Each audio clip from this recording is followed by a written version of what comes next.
Arthur Scarborough, who was placed on deferred adjudication in 2019, CR 8528, for the offense of aggravated sexual assault of a child on March 20, 2019, CR 8528, State of Texas versus Arthur Scarborough. Could I have parties announced for the record for the state? Michael Villery off the state. Matt Stolhansky from Mr. Scarborough. And are you Mr. Scarborough? Showing you what's entitled motion to enter adjudication of guilt and revoke community supervision. Did you review that document with your attorney? Did you understand it? Are you the same Arthur Scarborough who was placed on deferred adjudication in 2019, CR 8528, for the offense of aggravated sexual assault of a child on March 28, 2022 for a period of 10 years? Is that you? Yes. State?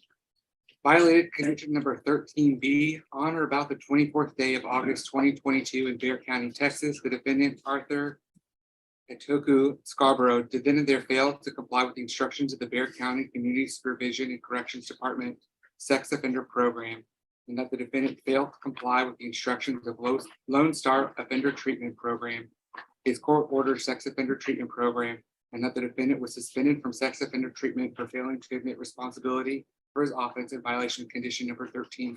How do you think to that? True or not true? True. And the state would waive and abate the remaining allegation. Did you understand by pleading true to violation of condition 13B, court could find it true, grant the motion, find you guilty, and sentence you to life in prison and up to $10,000 fine? Yes, sir. Knowing that, do you still wish to plead true to 13B? Yes, sir. Court will find 13B true.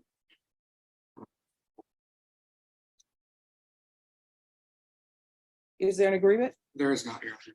All right, state, what are you requesting?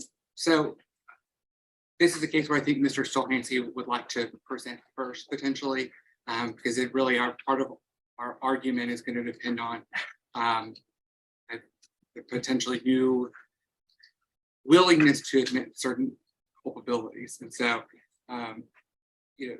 from the state's perspective, if he's willing to take some responsibility, that might lend itself to him being continued on probation with some type of like ISF.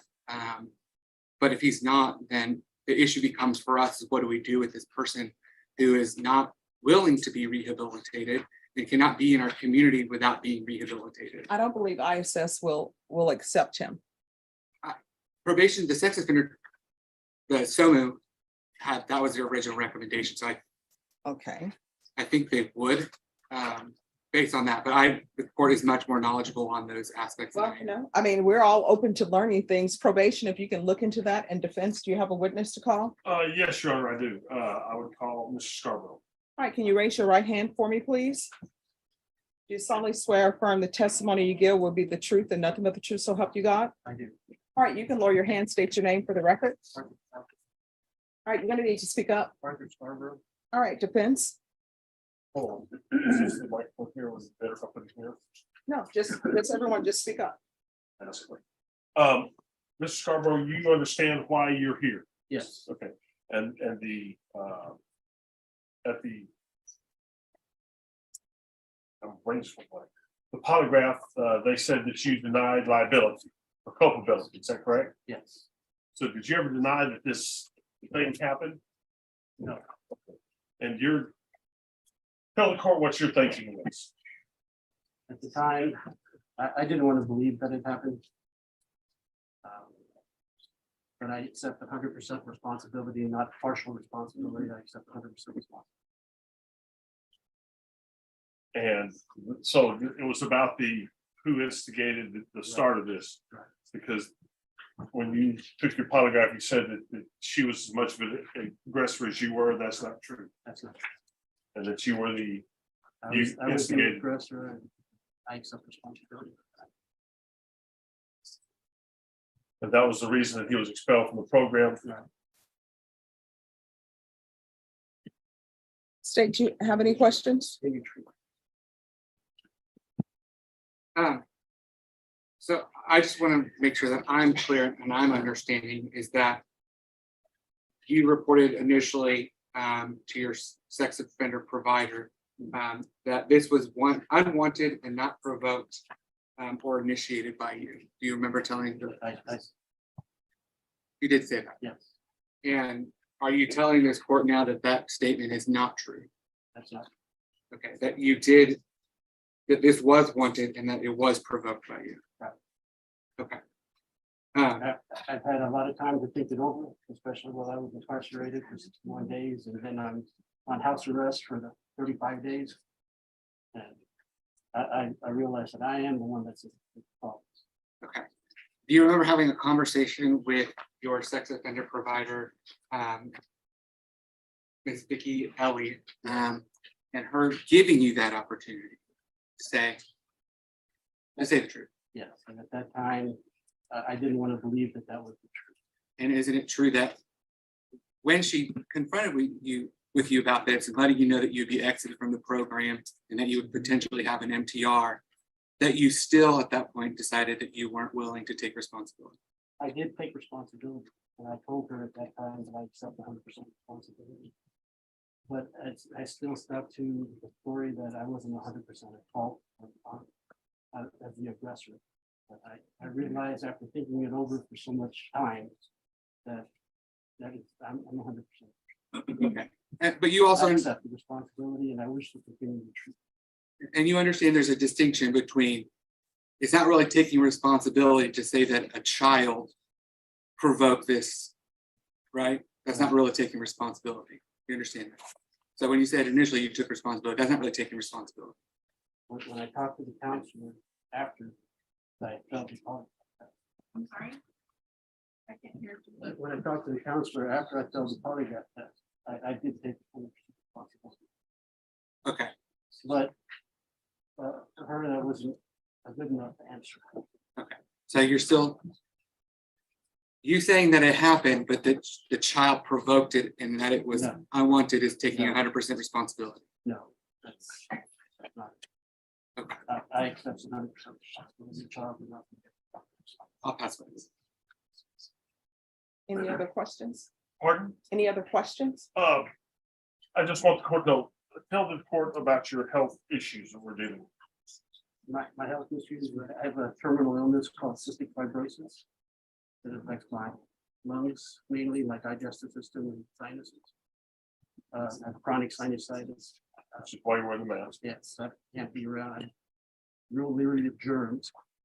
I have ulcerative colitis, and I have obstructive sleep apnea, where I have to be on a CPAP machine.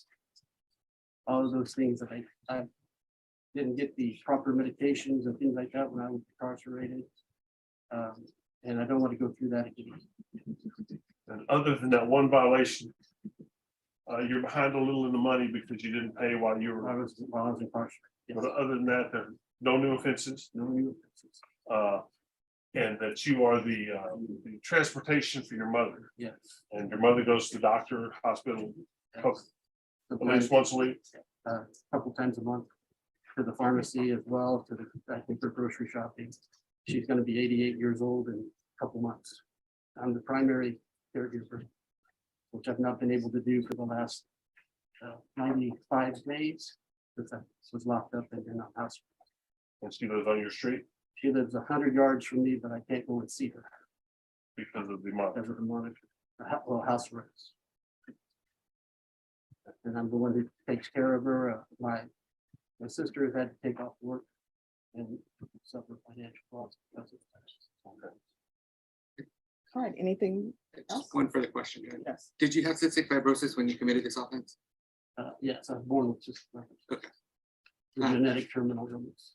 I have no further questions, but I just wanted to make the board aware that Ms. Vicki Ellie is here if the board has any questions for her as far as probation is concerned. All right, would you like to call Miss Elliott? Events? No, man, Okay. All right. Any other witnesses from either side? no, man. State, what are you requesting? Judge, I'm going to request that this court revoke his supervision at this point. You've prosecuted cases, you have defended cases. I think this is a clear case where he still is. He's saying, well, I took 100% responsibility afterwards, but that's just not the case. That's why we're here. That's why he pled true, is that he didn't take responsibility. And that there is this the inability at this point for the state to do anything other to ensure that our community is safe from him potentially reoffending.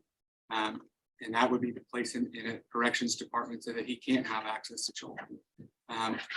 You know, this is a case that, you know, obviously the state recommended initially, but that was, you know, the court's aware that we do that in certain circumstances due to victim cooperativeness and really in times taking into consideration the further well-being of victims. I think he was given an opportunity. He continues to not take this seriously or make good efforts in progressing his treatment. And so we're going to ask the court to revoke his community supervision and sentence him. All right, defense, what are you requesting? And Your Honor, we're asking that you leave him on probation. He's done 60 days in jail. He's been on monitor for 30 house arrest for 30 days, 30 something days. That he completely admitted today in open court that he was the aggressor, wasn't the child's fault in any way. I'm not sure what the state was speaking of when he said he's not accepting responsibility.